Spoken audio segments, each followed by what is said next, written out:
Okay, great. Hello, everyone. Welcome to the Masters of Product Marketing. Today, I'm very happy to be joined by Anand Akella, who is going to be talking about go-to-market strategies today. Anand, I'll pass it straight over to you. Thank you so much for joining us. Take it away. Sure, Max. Thank you. Hello, everyone. Good morning, good afternoon, good evening, depending on where you are. I am Anand Akella. I lead product and solution marketing at Nutanix. I have been doing product marketing for last many years.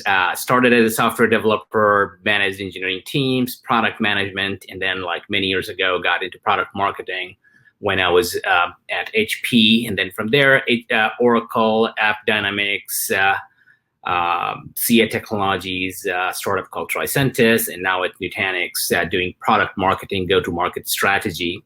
And what I'm going to do today is I don't have kind of a magic wand or anything, or like a magic formula that could change everything. And but what I have is that some of the best practices and tidbits and things that I use that worked.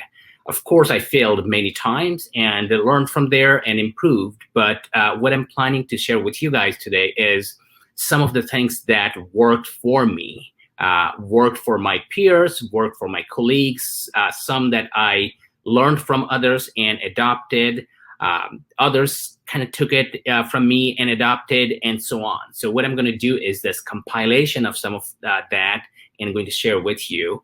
So that I have some slides from my current role, past role, just to kind of illustrate and give you examples of what I mean by certain areas of go-to-market. So the title is Go-to-Market Strategy to Win in the Market. So let me kind of just jump in. Go-to-market strategy is at the core of product marketing. What we do, what all of us do in product marketing, the strategy, the go-to-market strategies, and kind of working with the integrated campaigns and sales teams is at the core of it. I know that PMA has a pretty nice visual of what product marketing should be doing, what are the different things that product marketing does, but this is kind of my cheat sheet that I've been using when someone asks me, okay, what do you do? Then I get flash this or something like this. And again, I just said I learned it from others and evolved. So core of everything is go-to-market strategy. And I'll talk more about what I mean by that, and the things that we do is the product messaging, launches, building the content, working with the integrated marketing team to make sure that we have the messages ready to go out when we launch the product, working with PR and others to make sure that we have the stories lined up, AR to make sure that the analysts are briefed, and the story that we are telling people, the product that we are launching, the solution we are launching is ready to go. It's kind of the preparing for that, executing that, and then following up after the launch is one of the key things that we do. I'll go and the order of the next thing is something that we do, and I will go to click on each of these areas and give you examples. Second is sales enablement, key piece of what we do, and core of go-to-market and go-to-market strategy is working with sales, enabling sales. All the messaging that you do, you want to make sure that sales is enabled to articulate the messaging targeted to the persona, targeting to the buyers that you're selling or you are targeting to sell your products and solutions, and making sure that sales can articulate that. They have proof points that they could use to support the message. They have tools to move the pipe along, as like the marketing, the campaign, you help build a pipe.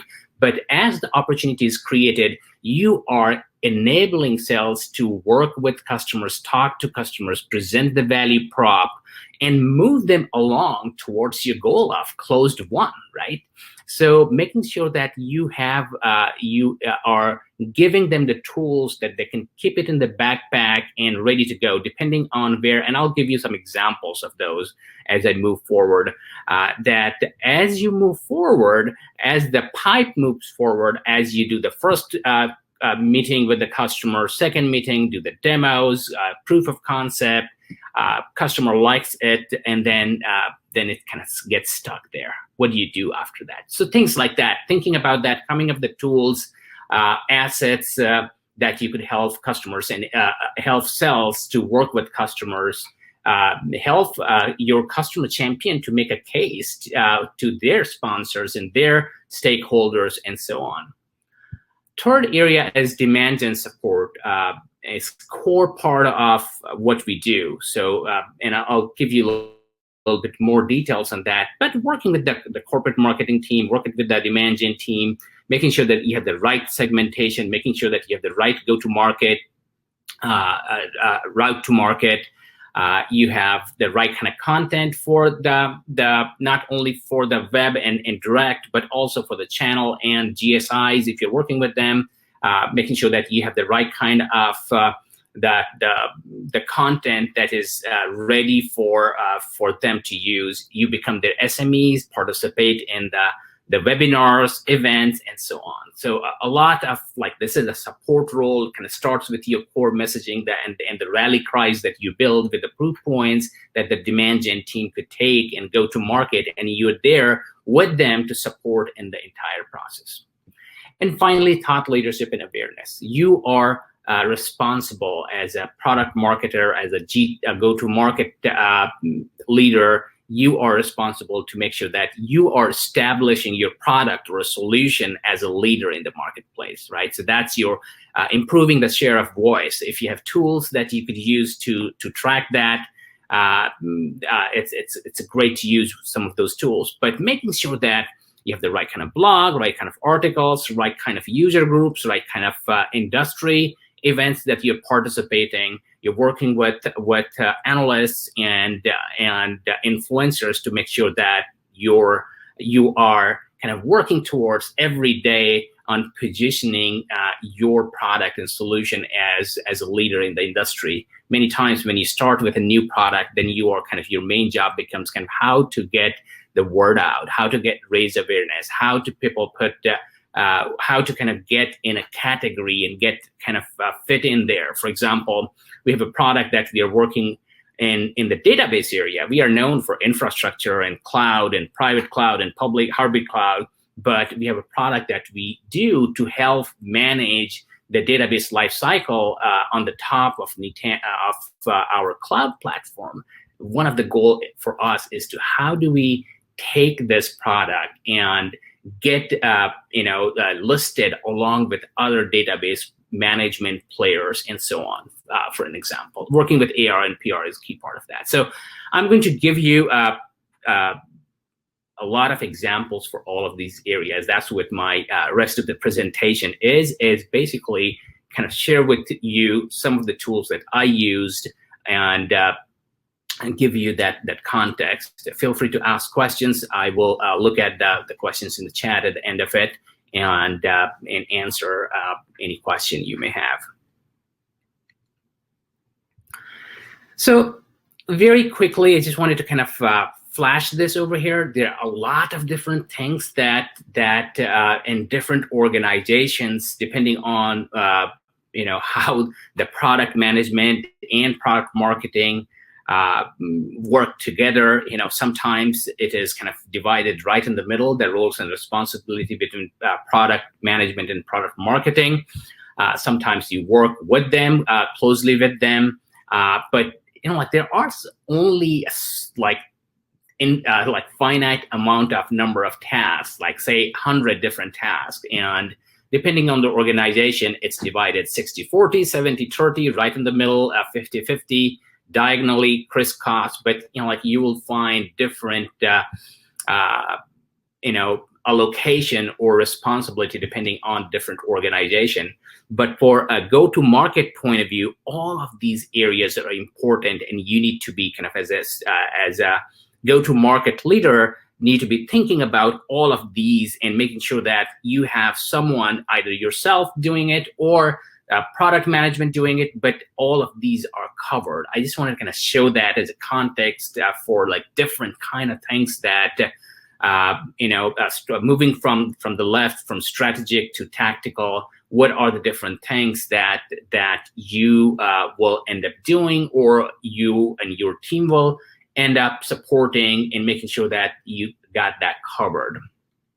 And this comes from Pragmatic Institute. Many of you may have gone through that training, but this is, I don't know, like I have this slide for like 15 years ago or something, but I still find it relevant, and the titles and the topics that it talks about still makes a lot of sense. Okay, let me just kind of dive into go-to-market strategy and the framework for that. So let me start with when we started working on our FY20 and go-to-market strategy, we had tons of products over here. And I had a similar situation at other places. When we were one product company, it was easy to go articulate the value prop to the customer. Sales reps were able to kind of do that. But now we have 15, 16 different products. It's difficult to go articulate in a way. And then the product teams and the engineering teams comes to you and kind of indirectly to customers and say, hey, buy my product, get my product, and it gets confusing. So as a go-to-market strategy, you need to decide that how do I kind of build a solution that attaches to the customer problems that you are targeting, depending on, like your industries, geography, persona, businesses, line of businesses, what have you.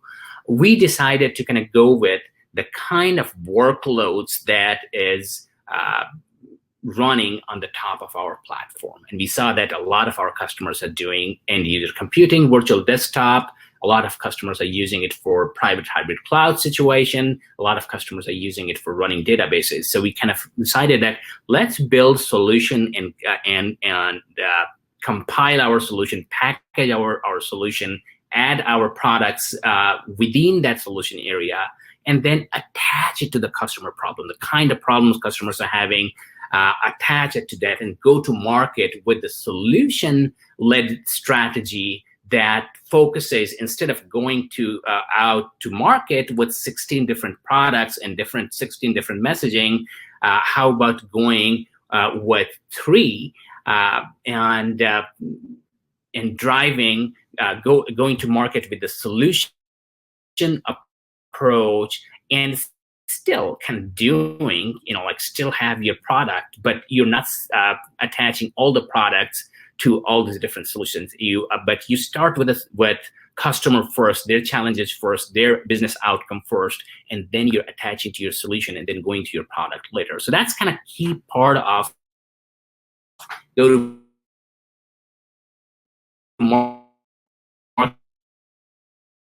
strategy, how you're going to market with, and then you will talk and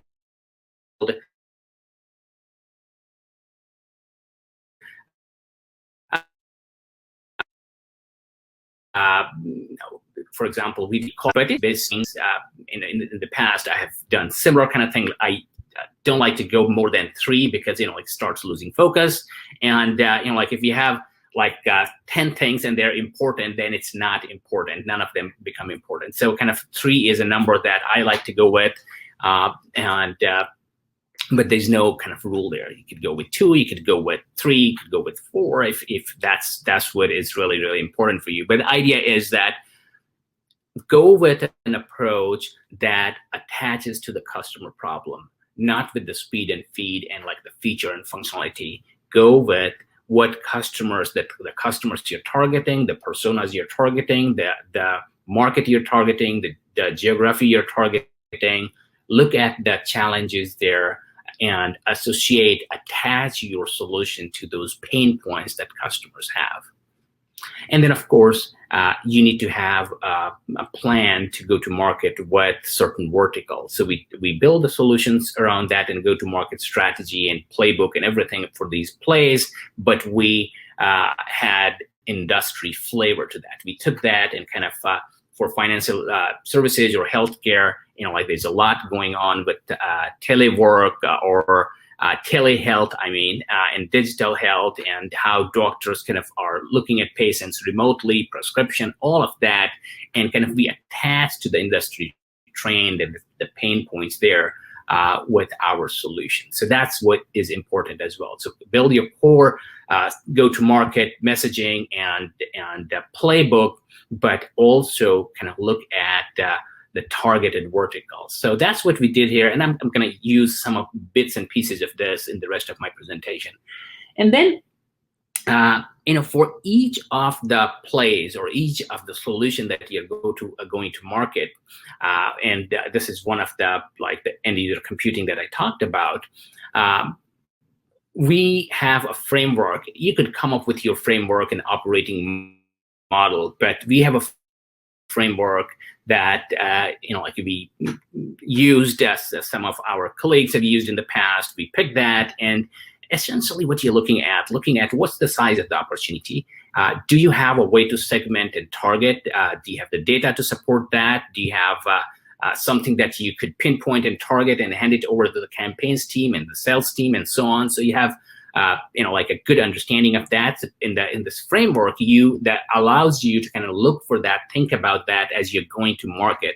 What are the use cases? What are the trigger point that within for that solution that customers may use it for? What are the challenges they have? What are the different ways they're using the solution for? So kind of identifying that, then coming up with a messaging platform and the content to support that, from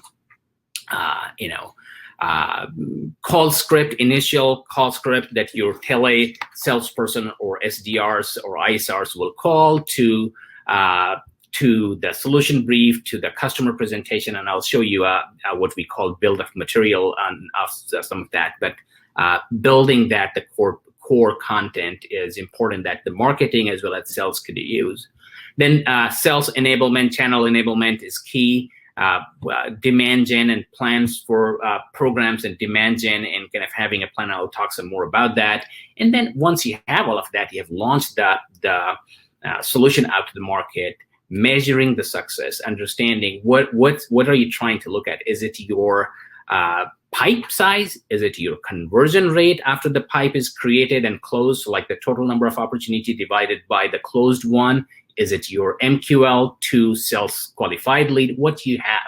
So kind of look at what makes a lot of sense for your business. What are the top areas that you should be measuring, especially if you have challenges in those areas, and identifying them, looking at them on a regular basis, and optimizing for that. So that's the framework. You could use this or something else, but kind of looking at different parts of go-to-market strategy and operating model is important as you start kind of working towards going to market with a solution, or even for a product.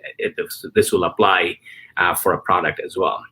And then making sure that you have, and you are the glue. No one else is you are the glue between sales and marketing and the product. So you need to make sure that the go-to-market includes that we have an integrated sales and marketing.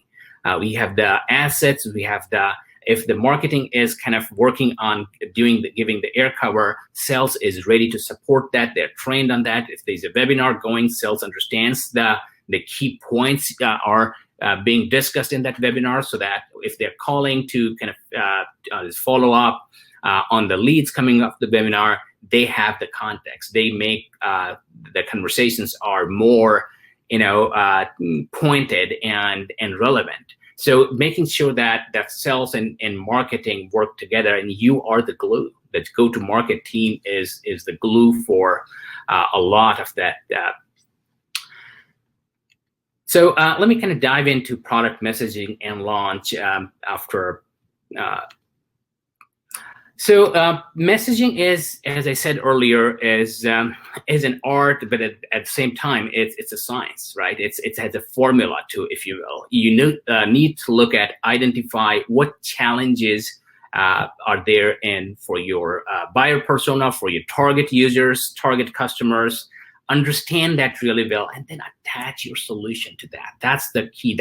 And then kind of support that with the proof point. So to me, whenever I'm thinking of messaging, it's basically 3 steps. I mean, I'm kind of simplifying it, but challenges, understanding the challenges, and kind of understanding the details of those challenges, and then coming up with messaging that articulates the value proposition to support and how to address those challenges, and then come up with the proof points, because you as a marketer saying it's good, but it's not good enough unless you have a proof point, third-party validation, analysts and customers and others who are there to support you, right? So that becomes important. So in this case, like end user computing, I'm just kind of continuing with that example. I have some other examples as well, but over here, like customers, we're having poor, in general, like with the existing solution they have poor end user experience. Like you're connecting to the desktop remotely to, for example, a medical doctor connecting to a medical, system, Epic or Meditech or what have you, and it takes them 2.5 minutes to just log in remotely. It's not a good experience, right? So there's a lot of those going on in the marketplace with the remote virtual desktop solution. So that, and especially it kind of starts when that solution starts, it's all good. But the moment, like you start adding more users, the experience start becoming bad and worse and so on. And so on. I don't necessarily need to kind of go through all the different challenge areas, but understanding and articulating and making sure that you understand the challenge, so that when you kind of go to the customer and the sales rep and like the customer presentation that you're building, and your sales rep is taking it to customer, it is like the first thing is that, okay, here are the challenges that we have observed and seen with other customers. Does it make sense to you? Is it relevant to you? And like a customer should be nodding their head before you come back and say that, okay, we have blah, right? And so in this case, basically, again, for those challenge areas, what your value prop is, and then support that with proof point. Like everything that I have here, all the key messages is supported by a proof point. Like whatever. 61%, 2 months to a day, 5-year ROI, less than 6 months payback period, and so on. I mean, that's something that you need to be continuously looking at, working and building the proof points, whether it comes from benchmarks or analyst work or customer case study, what have you. So you need to be looking at that. So, and then kind of launch. So I talked about the messaging. I'll give you a little simple formula. Again, it can depend on different cases. Your cases, it could be a little bit different and complex. I give you simple, but again, I'm going to go with launch model, right?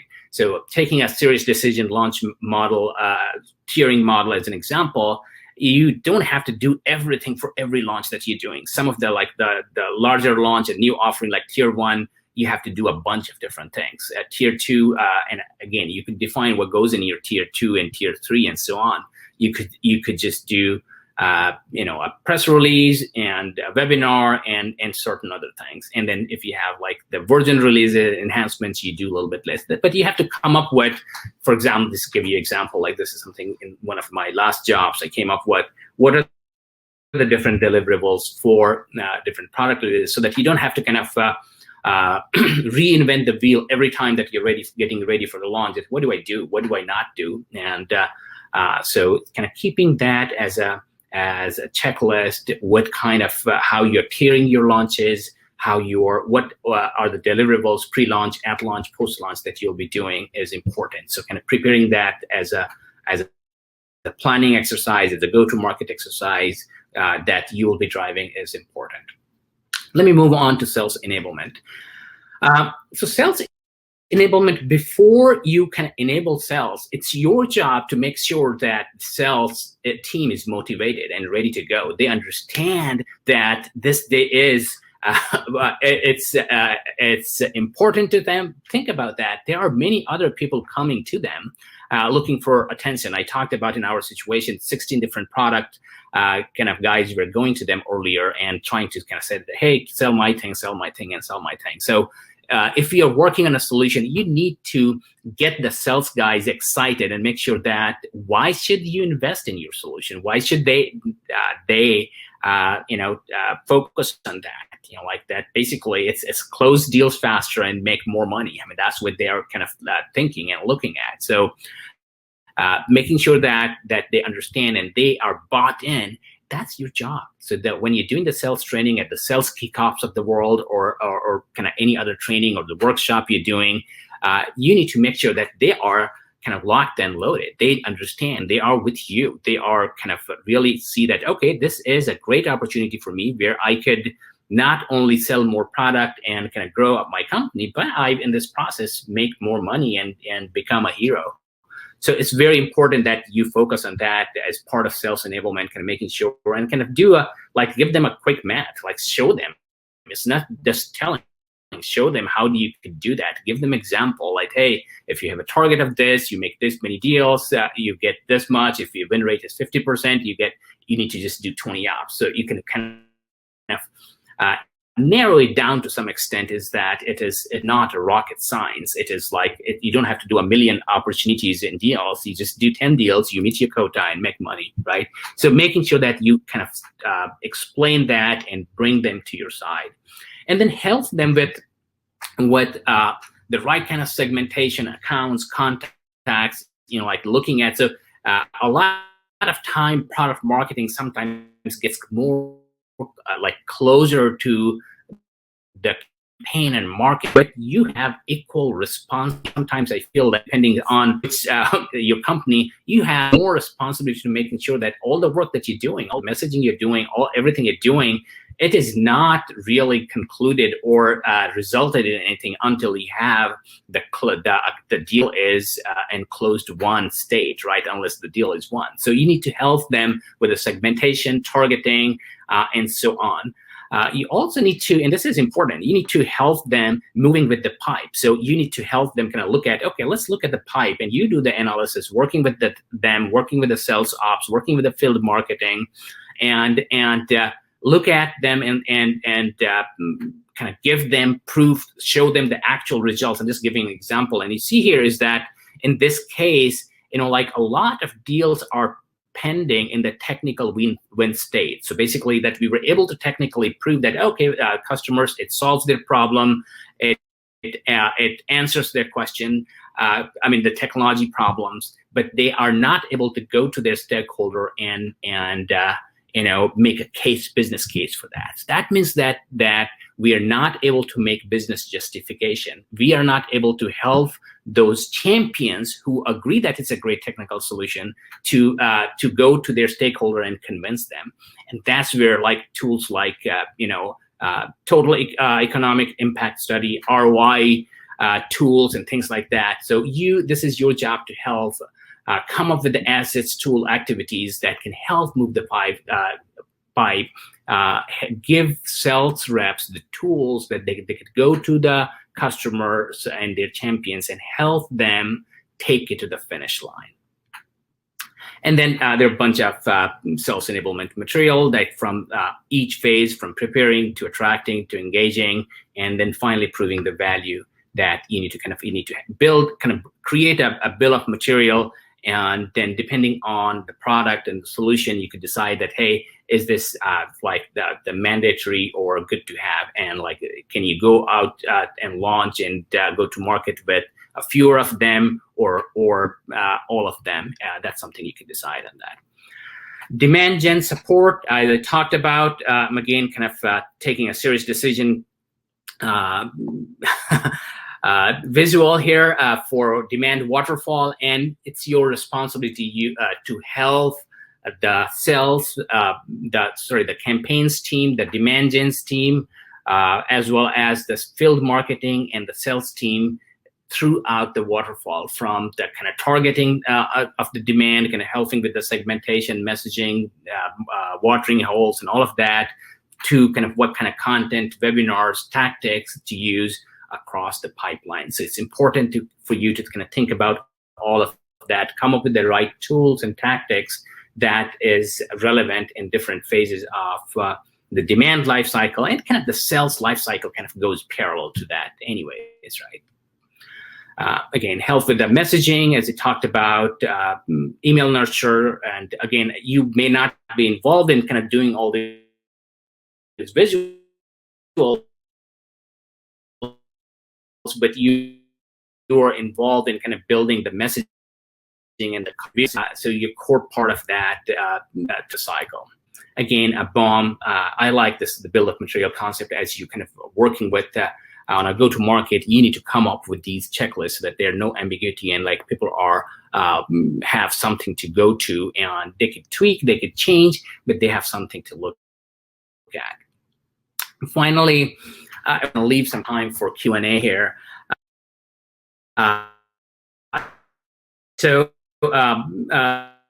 This is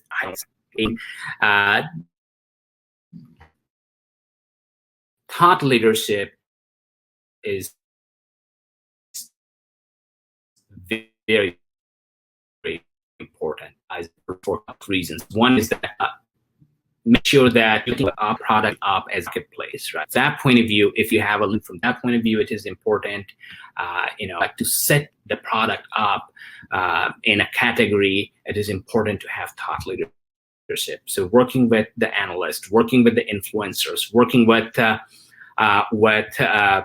like your technologists and subject matter experts who are kind of going and attending and participating and submitting papers and talking in the user group, special interest groups, and so on, to all the way to, like working with, in this case, I have, this is from my CA days where I was running DevOps solution marketing, and we built a continuous delivery neighborhood at devops.com. And the idea was to kind of come up with the right kind of thought leadership content so that anyone who's looking at continuous delivery testing in DevOps could kind of go and find the right kind of thought leadership content. It was not about speed and feed or product. It's more about thought leadership.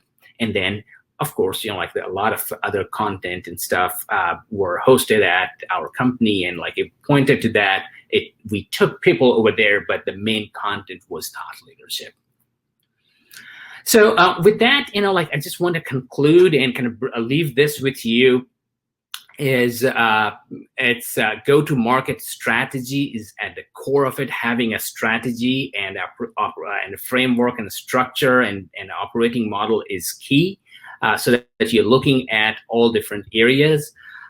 Sales is, and my current role, I believe that sales is my primary customer. Although I support marketing, I work with product, but making sure that sales is positioned for success, ready for success. They have the tools, they have the knowledge, they have the everything in their backpack that they could use, where they're enabled. And when I say sales, I also kind of mean kind of channel or GSI. Basically, my route to market is enabled and ready to go, and I'm supporting them and all the through until the deal is won. Until it is won, it is not complete, right? So, and then kind of once it's complete, kind of building customer references, proof point, case studies, all of that you could use in your messaging and your proof points and so on.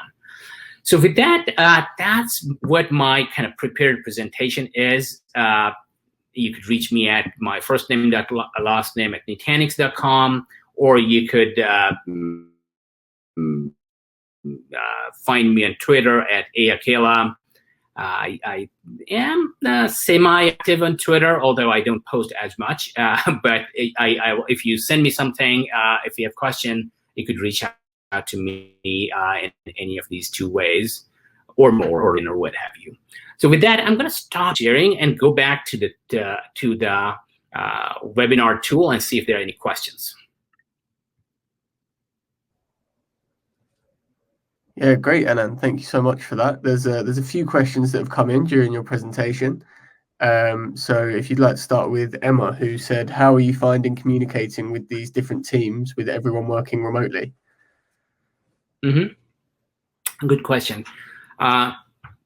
So it's not that easy, but at the same time, especially for us at Nutanix, our teams were distributed, right? They were everywhere. So actually, like more than half of my team is in remote location anyways. So I was working with them remotely. So it's working on Zoom, working on kind of collaboration tools like having Slack, like we are very Slack-friendly organization. Doing our, we have our regular calls where we go and look at the status for these go-to-market the solutions. We call it pod, like a better term, the cross-functional organization, we call it pod, and we have regular pod calls where we look at the status and collaborate. So it's not as good as kind of when everyone is sitting in one room, but we didn't have the luxury in the past. So this is not a lot different, kind of working cross-functionally around kind of making sure that we work around the go-to-market operating model. Sure. So that may be less of a big. Of course, there are challenges working with a lot of those.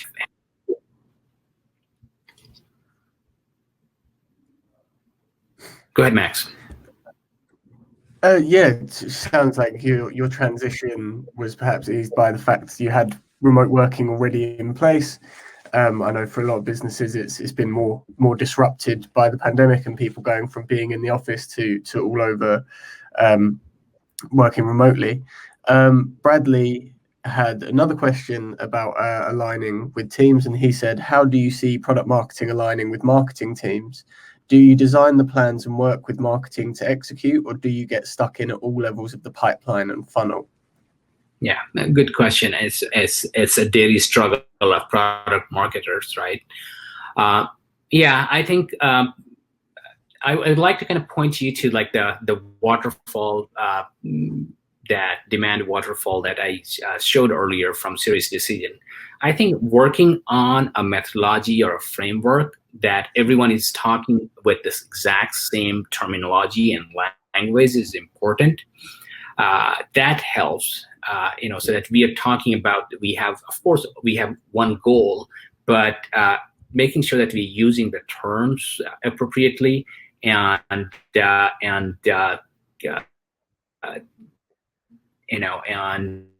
looking at if things are getting stuck, looking at that, and then there's no magic where there that like use formula A, B, and C. I would say like if you have a framework operating model that I talked about, the waterfall I talked about, those are the framework that gives you a way to collaborate with the marketing team, the campaign team, even the field marketing team, and tools like the spreadsheet that I shared with, I kind of flashed very quickly, where you're looking at the pipe and see that how pipe is stuck in a certain phase, and then you could work with field marketing and sales to move them along. Look at, in that case, it was a technical win. That means it required more of the proof points that is for business stakeholders and for doing ROI case study, or in this case,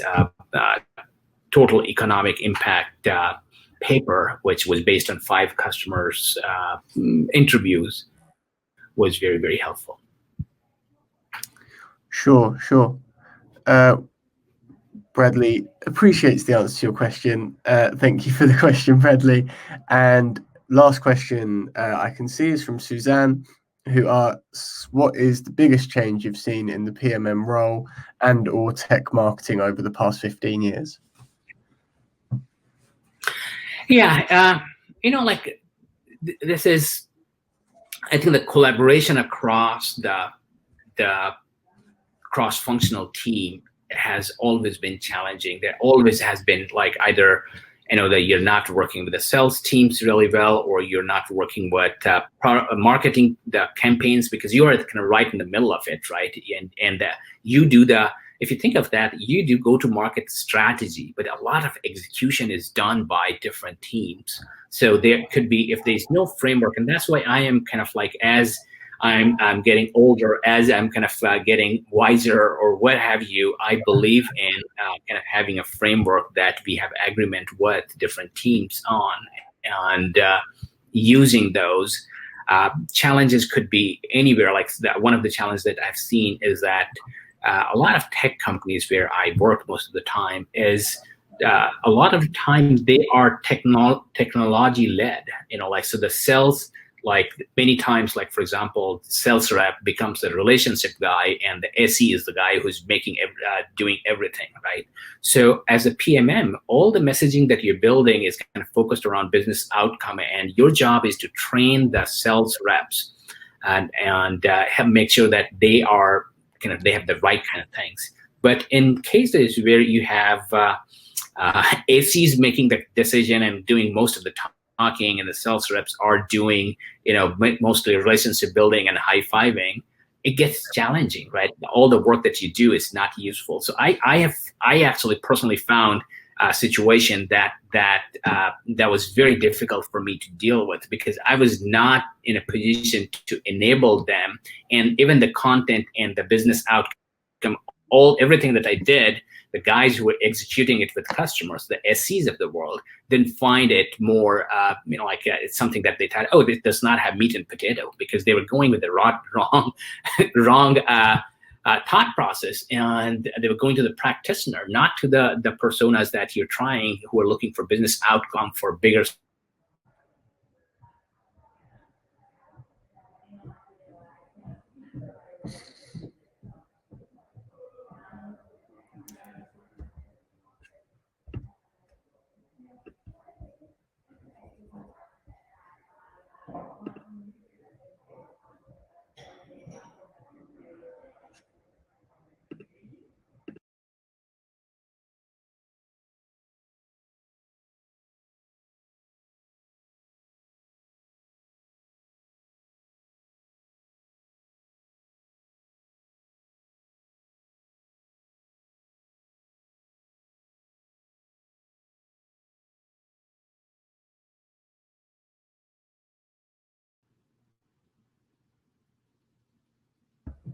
Hey, Anand.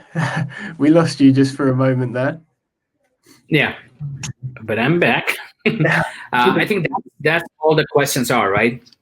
Yes, thank you so much for sharing your experiences with us today. Really insightful presentation as well. Thank you for taking the time to answer those questions.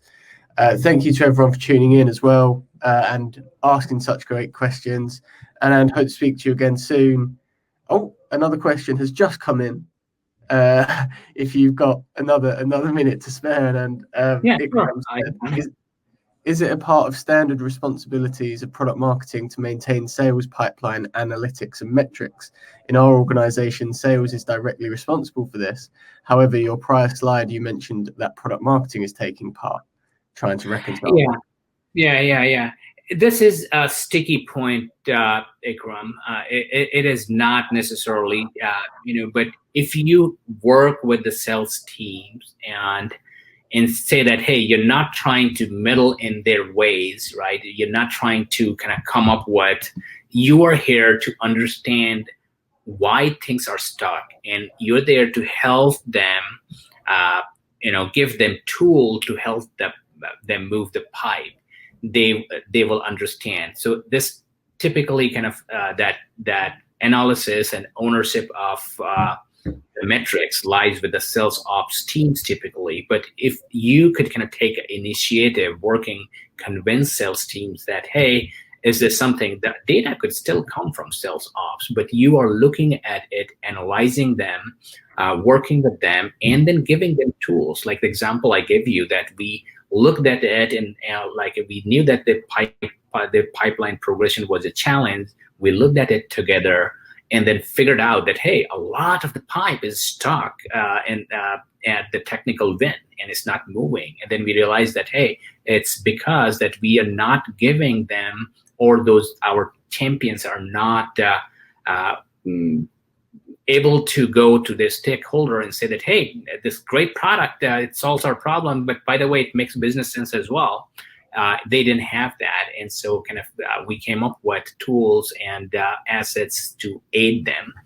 And they are actually, in my current situation, they're liking the part that we are there to help, not necessarily own. So it's not about ownership, it's about kind of jointly working together and helping them to move the pipe, because ultimately our total end goal is to make sure that we take it to the finish line, which is the closed one. Sure. Thank you again, and I really appreciate you sharing your personal experiences with us. And thank you for the words of wisdom throughout your presentation. Thanks again to everyone for tuning in, and I hope to speak to you again soon. And thank you. I'll finish up now. Do you have any sort of final thoughts? No. So, it's again, I'm pretty sure that the session will be made available. You could reach out to me if you have questions through Twitter or my LinkedIn. And at the end of it, the PMA organization has done a great job kind of taking a lot of wisdom from the community and building some good reference material that I would recommend that you use and kind of try to standardize on some of that. That's a good thing to consider. Thank you. Thank you for the shout out as well. Great stuff. Speak to you soon, Anna. Bye-bye. Perfect. Bye-bye now.